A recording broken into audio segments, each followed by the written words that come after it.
अस्सलाम वालेकुम। आज की इस वीडियो में आपको मोटापा ख़त्म करने वाली 8 ग़िज़ाओं के बारे में बताएंगे। नंबर 1, निहार मुँह कहवा में लीमू निचोड़ कर पीने से मोटापा कम होता है। नंबर 2, सलाद का इस्तेमाल कसरत से करें।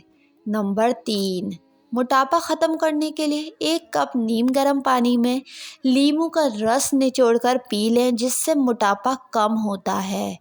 नंबर 4, चीनी का इस्तेमाल कम करें।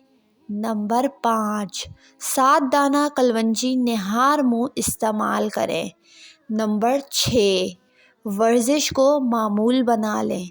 नंबर 7, ग्रीन टी का इस्तेमाल बढ़ा दें। नंबर 8, रात का खाना खाकर फ़ौरन मत लेटें, ये मोटापे को बढ़ाता है। मेरे चैनल को सब्सक्राइब करके बेल नोटिफिकेशन ऑन कर लें।